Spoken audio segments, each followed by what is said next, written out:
Donc, cette foule qui va libérer Brazzaville, ceux qui vont fuir pour traverser le pont de Douai, beaucoup vont mourir sur le pont de Douai. Regardez les images que M. Massenga avait publiées entre-temps. C'est horrible. Vous avez des cadavres qui sont partout. Et Ndengue, qu'est-ce qu'il va dire quand au moins il fait dire, mais écoutez, nous apprenons qu'il y a beaucoup de civils qui meurent dans cette opération. Qu'est-ce qui s'est passé? Ils ont dit non. Ndengue est passé sur le canot pour dire qu'il n'y a pas de civils qui sont morts, mais plutôt qu'ils ont tué 400 ninjas et arrêté 40 rebelles de l'UNITA, mais qui n'avaient jamais montré. Jusqu'aujourd'hui, les rebelles de l'UNITA, il n'y a que lui seul qui connaît. Ça n'avait jamais existé.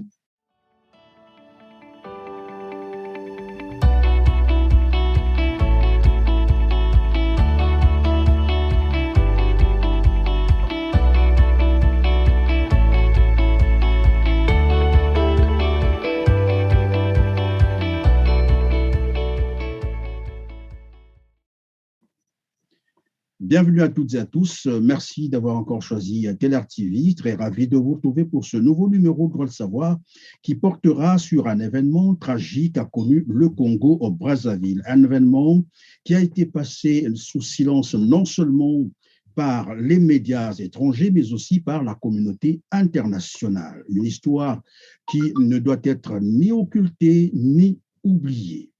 Ne dit-on pas qu'un peuple qui oublie son passé n'a pas d'avenir? C'est ainsi que nous recevons une fois de plus sur ce plateau M. Michel Nsangou, qui sera notre premier témoin dans cette série de témoignages que nous lançons à partir d'aujourd'hui. Bonjour M.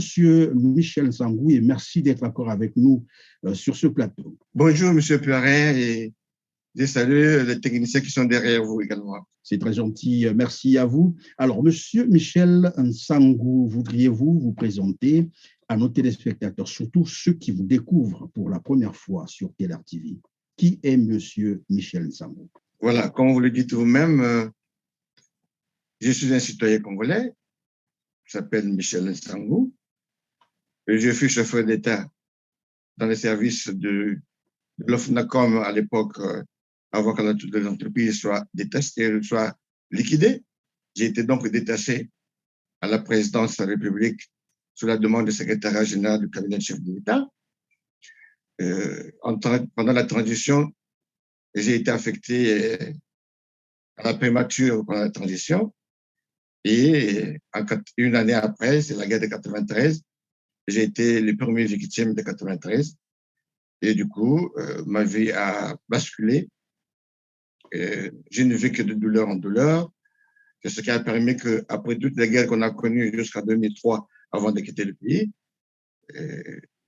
j'ai dû créer une association avec l'aide d'autres victimes également en France, dont l'association s'appelle Association de solidarité aux victimes des guerres du Congo-Brazzaville, en sachant qu'il n'y a que des Congolais eux-mêmes, surtout les victimes, qui peuvent en témoigner de tout ce que nous avons subi comme barbarie des hommes politiques. Voilà en gros ce que je pourrais dire, M. Perret. En tout cas, merci beaucoup. Alors, Monsieur Michel Nsangou, en 1998, une opération militaire sera lancée par Denis Sassou Nguesso en personne au Congo-Brazzaville. Selon certaines indiscrétions, l'ordre avait été donné de tirer sur tout ce qui bouge. Chose curieuse, la France et la communauté internationale ne se sont jamais exprimés sur ces massacres, sans compter bien sûr le silence médiatique de la presse internationale. Est-ce par complicité? En tout cas, je ne saurais le dire. Avant de commencer notre interview, je vous propose de suivre avec moi cet extrait de vidéo où François-Xavier Verschave, paix à son âme, puisqu'il n'est plus de ce monde, qui révélait bien sûr au cours d'une conférence de presse, en fait, il disait en substance que toute l'élite politique française, de gauche à droite, au centre, voilà, toute cette élite soutenait le dictateur Denis Sassou Nguesso et fermait les yeux devant les crimes contre l'humanité commis par ce dernier. Suivez cette vidéo avec moi et on revient sur le plateau. Entre décembre 98 et décembre 99, il y a eu au Congo-Brazzaville plus de massacres, plus de morts, plus de viols systématiques, plusieurs dizaines de milliers, qu'il n'y en a eu au Kosovo, en Tchétchénie et à Timor-Est réunis dans la même période. Regardez la manière dont on a couvert ces trois événements et la manière dont on a couvert le Congo-Brazzaville, rien du tout. Je ne dirais plus personne qui ose lever le petit doigt au Congo-Brazzaville, et on pratique ce qu'on appelle le dialogue sans exclusion. Et tout cela devrait être couronné par des élections truquées qui permettraient d'installer pour encore un certain nombre d'années M. Sassou Nguesso à la tête du Congo-Brazzaville pour le plus grand profit de la France-Afrique. Ce qui est quand même tout à fait stupéfiant et que je n'ai jamais vu dans aucun autre pays, c'est à quel degré l'ensemble de l'éventail politique, y compris la gauche modérée, y compris une partie du Parti communiste, y compris l'extrême droite bien entendu, soutient intégralement M. Sassou Nguesso. On a vraiment l'impression que c'est le personnage clé qui défend le sort du rôle de la France en Afrique. Bien voilà, merci à la régie pour cette vidéo. Alors Michel Sambou, vous venez de suivre avec moi cette déclaration, j'allais dire, ce speech de François-Xavier Verschav. Que pensez-vous de ce qu'il raconte, ce qu'il dit? Monsieur Perrin, ce qu'il dit est très important parce que, disons, parmi les citoyens français, il y a pas mal de gens qui dénoncent les choses, sur les crimes qu'on a commis au Congo. Et lui en premier. C'est monsieur, j'ai eu la chance de le croiser, d'abord par Benjamin Moutila, avec monsieur Bidunga, qui a travaillé avec lui. Et quand il m'avait reçu à la direction de survie, ce monsieur m'avait rassuré qu'il faut aller jusqu'au bout pour le combat qui est en train de mener. On a eu également à nous partager quelques documents, puisque depuis le pays, j'avais ramené des images de tout ce qu'on a suivi comme guerre également, avant qu'il puisse quitter la terre des hommes. Et il n'est pas aussi seul, M. Perrin. Il y a encore une dame qui vient aussi de nous laisser il y a à peine 2 ans. C'est une avocate et membre de la Ligue des droits de l'homme. Cette femme s'appelait Madame Nathalie Muller. Cette femme-là a eu à filmer, à faire un reportage par le premier train qui avait sifflé de Brazzaville à Pointe-Noire. On en parlera plus tard. Il faut que je revienne à la question que vous m'avez posée tout à l'heure. Merci Michel Sambou. Alors maintenant, on peut parler de l'événement. J'ai dit tout à l'heure, en 1998, une opération militaire, j'allais dire, une expédition militaire avait été lancée dans les quartiers sud de Brazzaville. Est-ce qu'on peut revenir sur le contexte? Comment cela avait démarré? Je sais que vous étiez encore à Brazzaville et que vous étiez dans des milieux, dans les officines et que vous avez eu vent d'abord du démarrage de l'opération. Est-ce que vous pouvez nous en parler? Monsieur Perrin, les Congolais ont le droit de savoir ce qui s'est passé réellement. Parce que les événements qu'on a connus au pays, ce sont des événements qui ont été faits à huis clos, sans la presse ni les ONG. Et comment ça démarre? Qu'est-ce qui déclenche tout ça? Et comment ça se passe? Alors, les événements de 98, à mon avis, ça s'est passé, ça s'est déclenché dans le pôle et dans le district de Mindouli. Nous sommes en 97, après le coup d'État 80, Sassou fait son serment, puisqu'il a gagné la guerre, et il demande à ses militants, et même M. Bienvenu Mabile Mono l'en parle, que Sassou les avait réunis parce que lui, il avait déposé ses valises en Bila après la guerre, donc 98.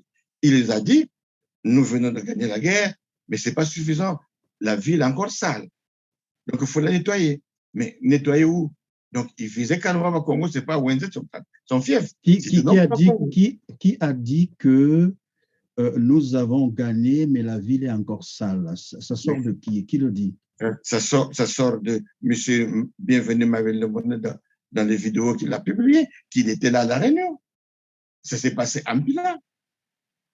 Oui. Ça s'est passé en Bila, supposé être dit par Denis Sassou Nguesso, c'est ça? Et ça s'est concrétisé également. Vous avez vu qu'après, là, il y a eu ratissage au Congo. Non, mais revenons pas d'abord de l'atterrissage. Ne soyons un peu pressés. Je repars dans le pôle. Qu'est-ce qui s'est passé dans le pôle? M. Sassou Nguesso travaille avec des anciens officiers qu'il a lui-même formés. Nous trouvons les éléments qui avaient combattu dans le génocide de Rwanda, dont Kamara, qui a déclenché la guerre dans le pôle, il faisait partie des éléments. Conta, qui a supervisé des éléments dans le pôle, également, c'est le même qui avait organisé le génocide dans la cuvette, à Ikonongo. Donc, ils ont encore utilisé pour que ces gens-là puissent mater leur propre frère. Ce sont toujours l'habitude d'utiliser les éléments de la garde républicaine, mais la plupart, c'est du pool qu'il a d'abord utilisé pour les génocides de Rwanda, du Konongo. Vous trouverez qu'Amar se retrouve à Kinkala comme commissaire de la région du département du Poul. Et Kamar, en faisant ses missions de patrouille de routine dans le Poul, va constater que les ninjas qui avaient reculé, qui avaient quitté Brazzaville, faisaient des champs de tempête dans les villages à Kidamangweli. Il va faire donc un deal avec eux pour dire, ça tombe bien, si vous fournissez, moi j'aurai des gens. Mais au deuxième tour, c'est pas qu'est-ce qui s'est passé, il n'a pas voulu payer ces gens-là.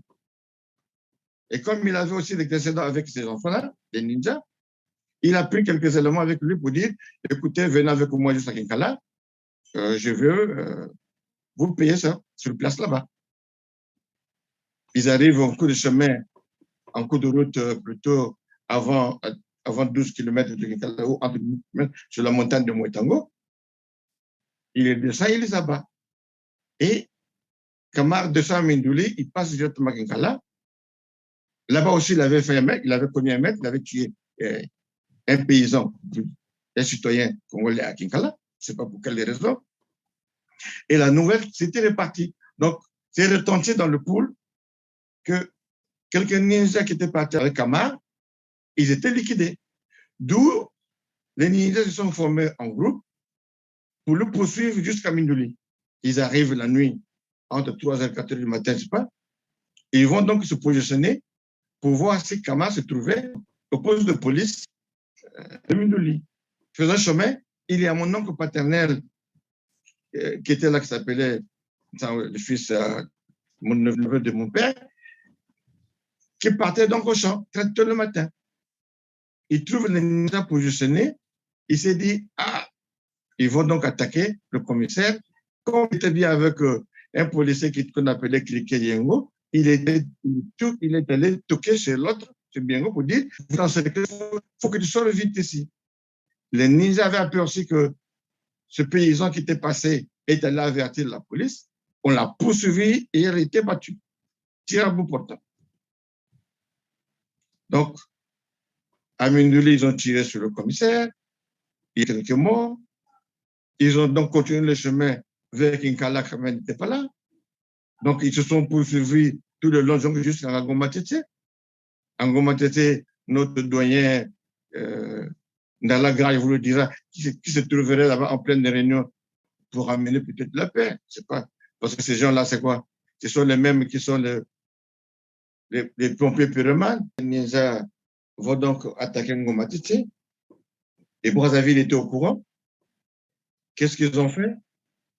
Le gouvernement s'est arrangé pour dire laissez-les rentrer. Vous voyez? Ils se sont arrangés de faire rentrer les ninjas dans Brazzaville et les attaquer après. Dans le but d'attaquer toute la population. Donc, ceux qui avaient traversé vers le pont de Djoué, en traversant vers Kinsundi, vous vous souvenez qu'il y a même les ninjas se sont effrités dans la population pour semer les désordres. Donc, on ne sait pas qui tire. Donc, ça, c'est RFI qui rapporte une telle information pour dire que Brazzaville est infiltré par les ninjas et c'est une forme de complicité aussi. Et à la suite, c'est quoi? Est-ce que je peux comprendre par là, pendant que vous allez continuer à expliquer, que finalement, on avait utilisé Kabal, dont vous parlez là, pour aller provoquer en réalité, les ninjas aient déclenché finalement cette opération? Tout a été planifié sur ça. Ça ne fait rien au hasard. Même s'il ne donne pas des ordres, plutôt il ne donne pas les ordres par écrit, mais tout passe par lui. Le plan Moubarak a été bien conçu par lui. Mais il n'accepte pas que c'est lui. C'est comme ça que ce monsieur est.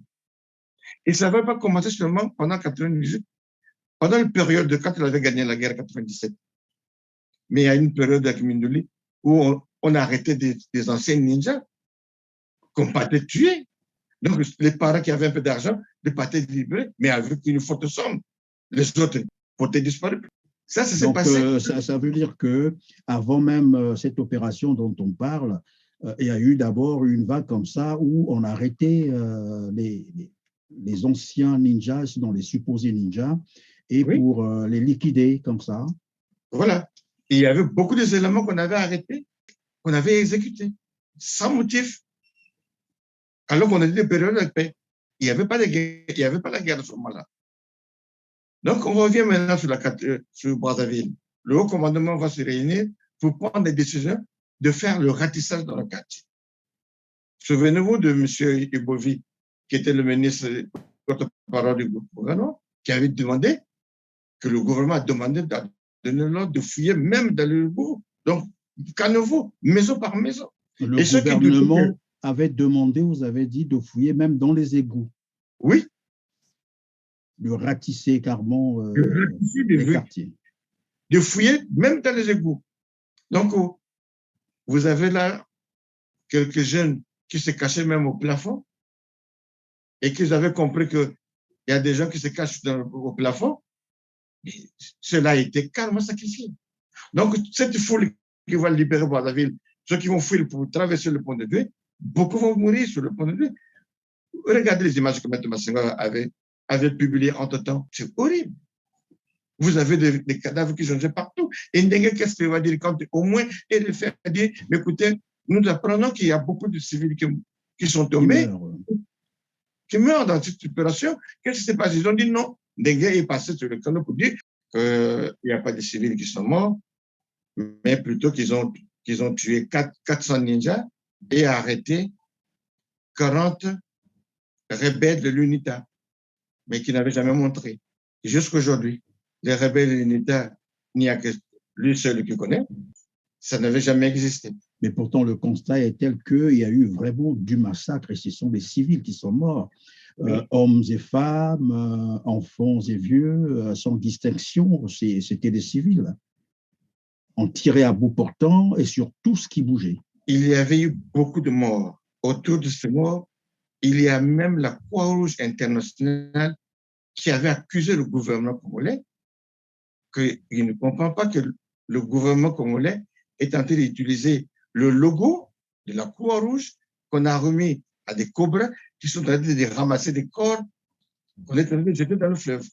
Donc, en dehors de ces massacres, ils utilisaient aussi le label de la Croix-Rouge, c'est-à-dire les véhicules avec les insignes de la Croix-Rouge pour ramasser les cadavres ou les corps pour aller les jeter. Question d'effacer les traces, c'est ça. Pendant que des milliers de morts qui se trouveraient sur le pont de Douai, cela a été jeté dans le fleuve. Tout le monde sait comment ce ratissage a continué jusqu'à Ngangolongolo. Et là, c'est tout l'arsenal de l'armée qu'ils avaient sorti. Les Kamiyoko, comme on appelle le général Yele Songo, qui aujourd'hui est élevé au grade de général, à l'époque, c'était le colonel. Vous avez vu ce qu'ils avaient fait. Et le ratissage avait continué de part. Et il dit bien que je viens de prendre l'ordre, je viens de recevoir l'ordre du chef. Il a dit, on ratissage de deux côtés, vieux, enfants, femmes. Ça, c'est le général Ole Songo qui le dit. Mais j'ai des images avec moi, j'ai des vidéos. J'ai des vidéos. Appuyées par des Angolais. Et n'oubliez pas que pendant ces événements, il y a des militaires de la phase de la garde. L'ex-Zaïre, oui. Oui, l'ex-phase, qui avait combattu aux côtés de Tchassou. Et il faut rajouter les Rwandais, les Tchadiens, Oui, mais comment finalement expliquer, alors même si c'était une opération où il fallait traquer, par exemple, on suppose, les miliciens ninjas, et qu'on utilise les éléments des autres pays, c'est-à-dire des autres armées, le cas par exemple de l'Angola, comme vous le dites. Ça fait seulement le but, c'est de réduire l'électorat de poule. Cette population est plus majoritaire dans le pays, ça tout le monde le sait. On était peut-être majoritaire, c'est ce qu'on le sait, je ne sais pas. Parce qu'il n'y avait jamais eu un recensement. Dans le pôle, il y a plusieurs villages qui n'existaient plus, qui étaient rasés plutôt. Et personne ne connaît le nombre de personnes qui étaient mortes dans le pôle. C'est toujours en 1998, ou bien ça c'est une autre épisode? Ça s'est poursuivi 98-99, d'où le fameux problème de disparition du but qui viendra s'ajouter après. Parce qu'après, il y a eu calmie, qu'ils ont trouvé que non, il fallait faire la paix. Non, pas de la paix. Quand il avait demandé, il avait signé la mission pour dire j'amnistie tout le monde qui a tué les armes, maintenant ils peuvent rentrer. Mais M. Sassou n'avait pas dit la même chose à ses cobras, à tous ses officiers qu'il a élevés au garde général. D'où vous avez vu, au niveau du but de Brazzaville, il y a eu des massacres de disparus, dont moi-même j'ai été témoin de quelques-uns qu'on avait fusillés. Mais que cela en fasse. Il y avait encore d'autres massacres qui s'étaient produits, dont les gens ne parlent pas. C'est à Ngangalongolo, dans le bouchon, dans le couloir humanitaire. C'était même par le stade de Massamadeba, en allant vers le boulevard. Toujours dans cette même période-là. Oui. Aujourd'hui, les gens parlent seulement du disparu du beach, où on nous donne le nombre de 350 personnes tuées. Mais en réalité, il y en a plus que ça. Et sans compter le nombre de femmes qui étaient violées. Beaucoup ont perdu leur vie à Ngangalongolo dans le bouchon, et rien que même pour 500 francs. Parce que pour rentrer, il faut laisser quelque chose, 200 ou 300 francs, comme à besoin dans les efforts de guerre. Mais on arrêtait des têtes qui ne leur plaisaient pas. Pour dire, celui-là, il passe pas, on le met à côté.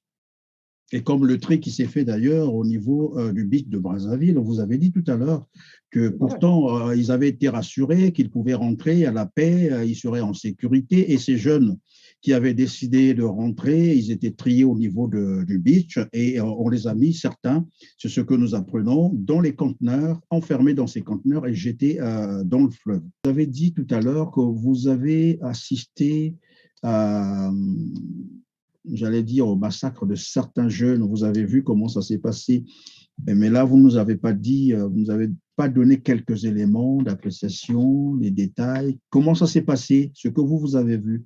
Je reviens de Porte-Noire pour faire mon passeport parce qu'il fallait que je prenne l'avion pour mon premier voyage que j'avais fait en 99 en France. Et je vais croiser donc quelqu'un qui a travaillé avec mon protocole, que j'avais croisé à l'immigration. Je lui ai dit, mais qu'est-ce que tu fais ici? Il dit, ah, j'ai écouté, Michel, je préfère être ici que de rester à la présidence. C'est bon? J'ai dit, ben, moi, ça m'arrange. J'ai le dossier, j'ai besoin de passeport. Elle me dit, mais donne-moi le dossier. Il prend le dossier, il dit, dans ce cas, fais un tour, viens avant midi, parce que le chef est là, comme ça, on va te le faire signer. Tu prendras ton passeport. Mais ne sois pas en retard, parce que si tu viens à 13h, tu ne trouveras personne ici. Je dis, mais pourquoi? Il me suffit, il dit, derrière la mairie là-bas, chaque après-midi, on tue des gens, on est en train de brûler avec des fenêtres, si bien que l'odeur fait mal. Donc, les gens quittent le lieu pour éviter que les gens... Donc, tout le monde, vous avez dit, là, tout le monde quittait les lieux avant 14h, c'est ça? Monsieur Perrin, Brazzaville, tout le monde est coupable. Pourquoi j'ai dit le monde? Les gens doivent aussi reconnaître que même le silence tue. Les gens ne veulent pas témoigner de peur qu'ils soient arrêtés, parce que ça soit l'habitude d'égorger et de massacrer les gens. Et ça, il le fait exprès pour dire aux autres, si vous continuez, voici ce qui vous attend. Moi, quand je suis allé prendre mon passeport, je l'avais dit dans les émissions précédentes, que je suis allé vers la case de Gaulle, dans l'ambassade de France, pour voir dans les hauteurs, si je pouvais voir vers le bas, là où on a construit le viaduc, le pont Et tout le monde tentait d'apprécier, à mon avis. Mon fils est sur un cadeau empoisonné parce que beaucoup de gens sont morts à cet endroit. Donc, il y avait des petits bambous. Je me suis infiltré parmi les petits bambous. J'ai regardé. J'ai attendu pendant 2 heures. C'est vers 16 heures que j'ai vu une colonne de personnes torse nu descendre avec les militaires jusqu'au bord du fleuve. On les a alignés et ils étaient vraiment à une obéissance terrible. Personne n'avait boudé, personne ne parlait. Et quand ils ont ouvert le feu, je me suis mis à pleurer. Je disais que j'étais même surpris de la personne qui venait de temps en temps filmer là, parce que j'avais trouvé un petit carton avec une brique à l'eau. Comme je me savais que cet endroit-là, il y a quelqu'un qui vient souvent travailler ici pour regarder ce qui se passe. Parce que avant même que les victimes arrivent, j'avais vu beaucoup de taches de feu. Donc, je me disais, ce qu'on m'a dit, c'est réel, vraiment, il faut l'attendre. Et quand ces victimes-là sont tombées, ils sont allés pondre dans l'herbe, ils sont allés sortir des pneus et ils ont renversé le carburant qu'ils avaient. C'est parce que c'était l'essence ou le gasoil, j'étais loin, je ne sais pas, mais il y avait des liquides qu'on renversait et ils ont mis le feu. Alors, c'est comme ça que je me suis dit, mon frère avait raison de me dire que toute l'après-midi, ce secteur de la mairie, l'état-major, voire même la banque, il y a une banque à côté là. Tout ce secteur-là, les gens vidaient. Donc, en réalité, il t'avait prévenu que, bon, finalement, dans la zone, à une heure donnée, tout le monde s'en va parce qu'ils ne supportent pas l'odeur qui monte lorsque on brûle, on brûle les cadavres, c'est ce qu'il voulait dire. Et comme pour faire du Saint-Thomas, vous êtes allés vous cacher quelque part pour voir ce qui se passait. Et c'est là que vous apercevez finalement une colonne des jeunes, comme vous l'avez dit. C'est des risques que j'avais pris, vous savez, de la présidence du plateau en face de l'ambassadeur du Casse de Gaulle, et rien que par des emails, on vous voit. Donc, on pouvait se me tirer. Cela peut supposer aussi que finalement, ceux qui étaient au niveau de l'ambassade de France pouvaient voir ce qui se passait. Et c'est curieux qu'on ait gardé ce silence. Parce que rien ne pouvait se faire dans ce périmètre que cette ambassade ou que les agents de l'ambassade ne pouvaient pas se rendre compte. Monsieur Perrin, c'est parce qu'aujourd'hui, on ne peut pas tellement tout dévoiler avec tout ce qu'ils ont dit. Ce que je vous parle, ce sont des éléments qui sont dans le dossier devant la justice. Voilà pourquoi je suis en train de tâtonner un peu pour voir qu'est-ce qu'il faut-il livrer, qu'est-ce que je ne peux pas donner, pour ne pas donner l'accès ou l'occasion à tous ces criminels-là de se préparer, mais qu'ils savent même, les Français même, ils le savent. Ils savent ce qui s'est passé. Vous voyez? Et qu'on disait que pour le Congo, les Congolais ne peuvent rien. Il ne faut pas s'attendre que la France peut nous aider, non. Même les Russes, même la Russe. L'affaire des Congolais, c'est les Congolais même qui peuvent trouver des solutions. Au niveau de la France, il y a pas mal de citoyens qui dénoncent tout ce que nous avons subi. Mais la classe politique, la plupart, c'est des gens qui ont commandé tout ce qu'on a tenu subir le pays. C'est comme vous le dites, ce qui est curieux d'ailleurs, jusqu'à ce jour, le procès sur l'affaire du Beach patine encore. C'est comme si le dossier a été enterré, on n'en parle plus, alors que le dossier a été relancé au niveau de Paris et on ne comprend pas pourquoi ce silence. Et voilà pourquoi nous disions dès le départ, on ne comprend pas pourquoi le silence de la France dans tous ces crimes contre l'humanité. Pourquoi le silence? Pourquoi ce silence de la communauté internationale? Alors, après ces événements, finalement, mais ça a duré combien de temps, cette opération qui avait démarré, je crois, vous avez dit en décembre, c'est cela? Ça a duré combien de temps? Mais vous savez, ça avait commencé le 18 décembre, ça a continué jusqu'à 2003, jusqu'à 2000. Hein. Les enlèvements, les tueries dans le pôle, ça avait continué jusqu'à 2003. C'était carrément un nettoyage total, finalement. Oui. Il y a eu quelques temps de calmie, Mais dans les chemins de fer, dans le bouchon, on tuait les gens. Ils avaient mission de nettoyer le pôle, de diminuer l'octave du pôle. Vous vous souvenez qu'à Kendamba, pendant la même période, il y a eu des militaires qui allaient sortir les gens qui se trouvaient dans la forêt. 37 personnes qu'ils avaient ramenées dans le village. Ces gens-là ils étaient brûlés. Donc, les militaires accompagnent les gens pour dire la paix est revenue, le président a demandé que la population sorte de la forêt. Donc, nous sommes venus vous chercher, allons tous au village, vous allez regagner vos maisons. Ils arrivent au village, on les enferme dans une maison et on les abat. Après, on met le feu. Ils ont mis le feu. Il y a un petit, le rescapé a pu témoigner dans les vidéos que Maître Massengo Tassé avait dû balancer en deux temps. Et en dehors de ça, il y a un autre qui est ici en France, qui a même donné son dossier parmi les dossiers qui sont avec moi, qui n'était pas sorti, qui avait eu des doutes pour dire, sinon, je ne pense pas que ce sont les mêmes militaires qui nous ont poursuivis, qui nous ont tués, et ce sont les mêmes qu'on envoie pour venir nous sécuriser. Non, il a dit, non, moi, je ne vais pas. Donc, il est resté en forêt. Donc, vous êtes en train de nous dire qu'il est arrivé un moment où on a pris on a rassuré la population de sortir de de la forêt parce que la paix était revenue et qu'on pouvait les accompagner dans leur village. Bon, voilà. Et arrivé quelque part, on les met dans une case dite et on ouvre le feu sur ces personnes. Ils étaient nombreux comme ça qu'on avait mis dans une maison, dans une case et qu'on a ouvert le feu. Et on nous avait dit, c'était pas seulement ça. Hein. Il y a eu d'autres qu'on avait encore tués, mais le nombre de noms qu'on nous avait donné, celui de Vinza, on parlait de 37 personnes. Même M. Ntoumi l'avait dit une fois pendant les fameux accords qu'ils avaient signés. Il veut dire que ce que vous avez fait en tout cas à Vinza, c'est criminel. Même si les délégués ne voulaient pas entendre ça, donc M. Ntoumi ne parle plus de ça, c'est fini, c'est la paix. Laissez-moi vous dire, parce que c'est un problème qui a choqué tout le monde. Et on revient maintenant à Mindouli. C'est du ça d'abord à Massembo Lubaki. À Massembo Lubaki, c'est en plein marché que les Cobras avaient arrêté plus de 60 jeunes. Ces gens-là. Plus de 60 jeunes.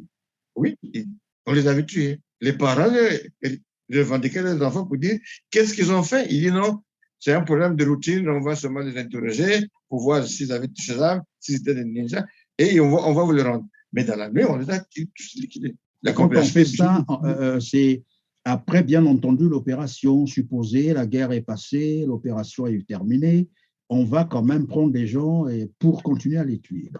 Dans le pôle, M. Perrin, c'est à Brazzaville que les autorités disaient que la paix est revenue, mais dans le pôle, les massacres continuaient pertinemment.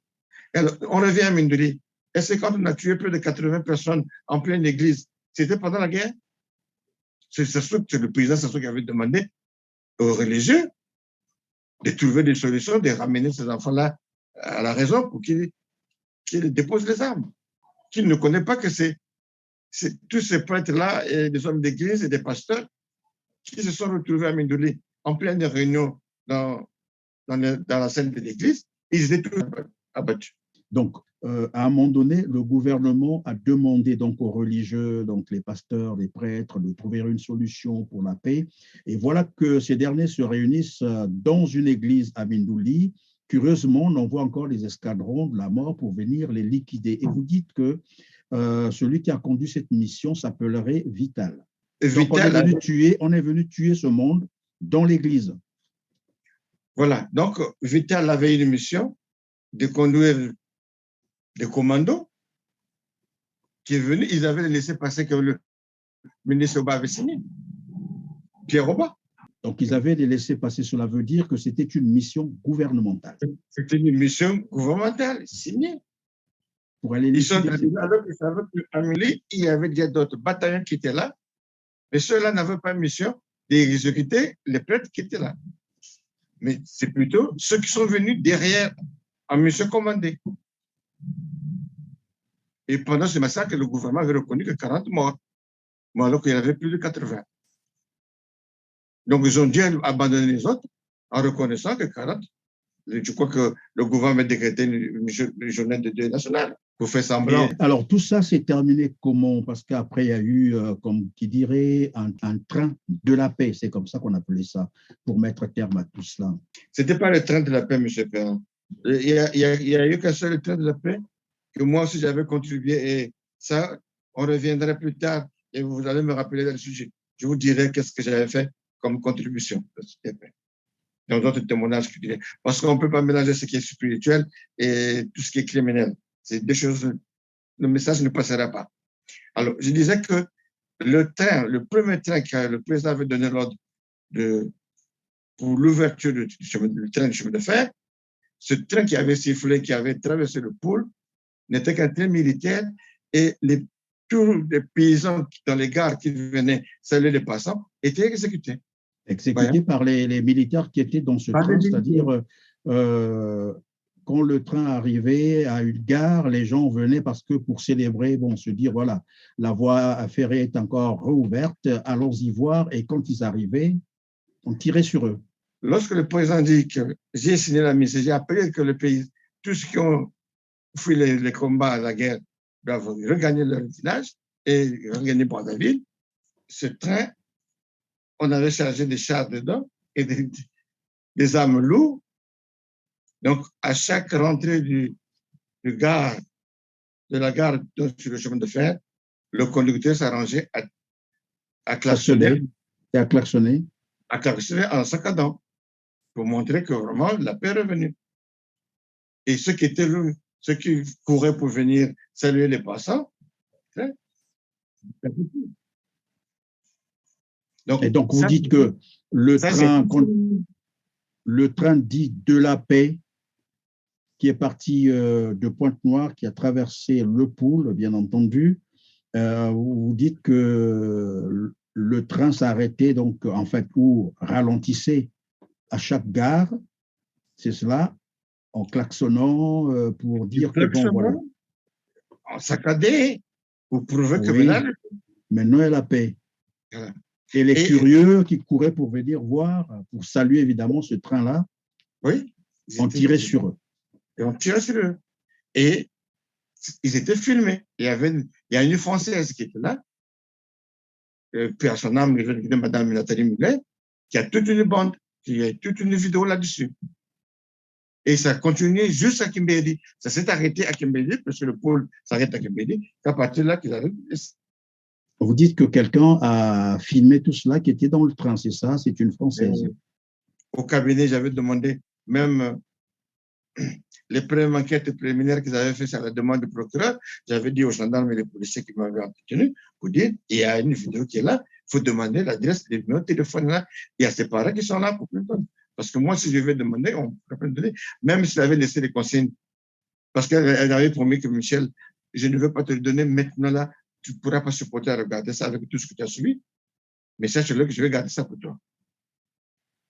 Donc, alors, l'histoire de... Oui, allez-y, peut-être qu'il y a quelque chose encore à ajouter. Sinon, j'allais dire l'histoire de Gamboma pour qu'on termine.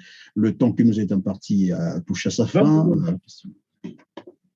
Donc, moi, je dirais que M. Sassou ne fait pas des choses de hasard. Tout ça, ça a été bien programmé et bien élaboré. Pour preuve, avant de faire la guerre de 97, en 96, il avait volé des armes en Gamboma. Et ça, personne n'en parle. Ces armes n'avaient plus la direction d'Oyo, qui était à l'époque comme directeur de l'école des supérieurs, c'est le général Boukaka, qui est aujourd'hui récompensé, qui est très intéressant. C'est pas s'il a pris sa retraite ou pas. Toutes ces armes étaient volées. Étaient plutôt partis. C'était quoi? C'était pour faire la guerre. Le ministre de la Défense à l'époque qui était là, M. Setumabia, le fait. Le ministre Ouabari qui fait le ministre de la Justice, il connaît cette affaire-là. Même M. n'en parle pas. Et en 92, pendant la transition, il y avait une fuite qui disait que à l'île Mbamou, il y a des mercenaires qui sont là, qui sont en train de faire la plantation de Sassou dans le jardin. Il y a des caches ces armes. Ils sont allés saisir ces armes. Ces armes-là ont été saisies plus tôt et ramenées au Kamakala. C'était dur, l'armée voulait une interdiction là-dessus. Même ils se sont fâchés. Donc, quand les armes traversent le pont de Dieu, pour lui, c'est fini, c'est rentré dans le pôle. Et ce n'était pas fini. En 93, c'est lui qui a encore embêté Bernard Corella pour qu'il fasse la guerre à l'Oussoua. Donc, c'est toutes ces armes-là qu'il réclamait pour dire, ou plutôt, aux sages de pôle, dites à vos enfants de ramener les armes. Et parce qu'il était conscient que c'est lui qui avait fourni ces armes-là et qu'il voulait récupérer parce qu'il en sait. Il le présente, mais suivez les vidéos du chef de l'État. Il lui dit, je sais pourquoi je parle. Dites à vos enfants de ramener les armes. Je crois que nous aurons l'occasion d'en parler plus. C'est M. Perrin, si le temps va nous permettre. Et j'aurai d'autres révélations à faire à la prochaine occasion, si vous me permettrez, avec votre volonté.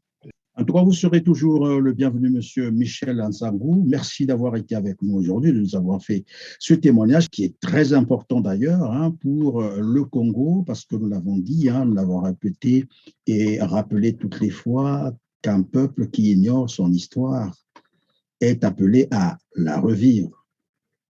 Et donc, c'est une série des émissions que nous allons organiser. Il y a bien d'autres témoins aussi qui ont accepté venir témoigner, nous dire ce qu'ils ont vécu. Et ça sera donc, voilà, nous allons entrer dans cette série de témoignages pour que les Congolais, les jeunes Congolais, bien entendu, découvrent, apprennent ce qui s'est fait au Congo et qu'ils ignorent probablement parce qu'en ce temps-là, peut-être qu'ils étaient encore trop jeunes.